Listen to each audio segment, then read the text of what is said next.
Well, hey, it's Jim Martell with Vested Interest Partners at Keller Williams First Atlanta. I wanted to bring to your attention 3 mistakes that I still see sellers making and how to avoid them.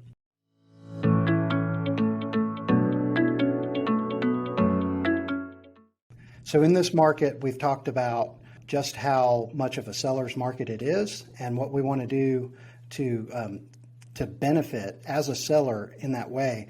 And probably the biggest issue that I see sellers committing themselves to, they're kind of mailing it in a little bit when it comes to prepping their properties for sale.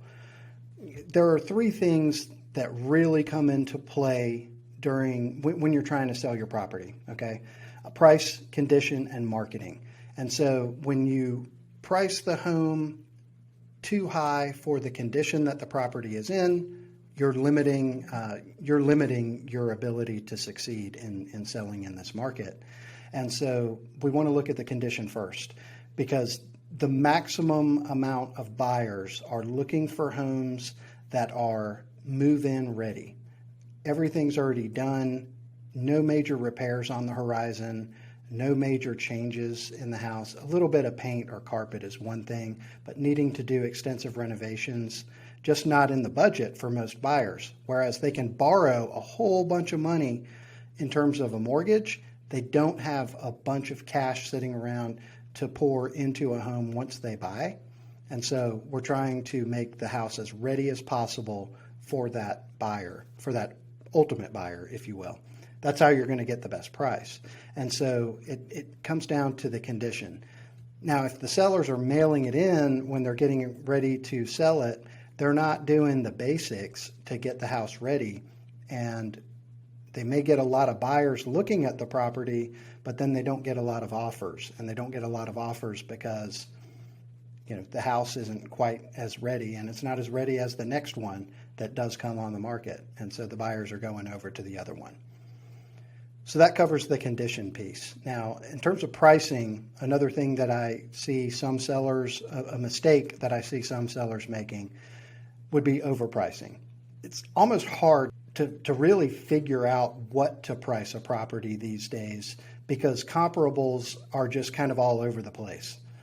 That's okay. We still have to come out with some kind of offer to put the house out on the market, and we're going to do it in a logical fashion. We're going to look at what comparable sales occurred within a 1-mile radius, preferably within the last 6 months in particular, and we're going to base our pricing on that, plus factor in absorption rates so that we can add a little bit to it to justify the increase in price that we're asking for. That's the pricing strategy. Just throw in another zero on the end of it or adding $100,000 or something like that is not necessarily a strategy that's going to be successful just because you feel like getting that much for it. Let's sit down and talk in depth about a pricing strategy. Finally, the third mistake that I see sellers making, quite frankly, is trying to go it alone. Nothing really has changed over time as much as for sale by owner. Back about 15, 20 years ago, about 85% of homeowners would work with an agent to sell their home. So about 14, 15, 16% were going it alone. They were going for sale by owner. Then the internet portals came along, data opened up, and what's actually happened in the public becoming smarter, the public having more access to information has not only led to information overload in some cases, but it's also it's led directly to an increase in the likelihood that a seller is going to work with an agent to list their home.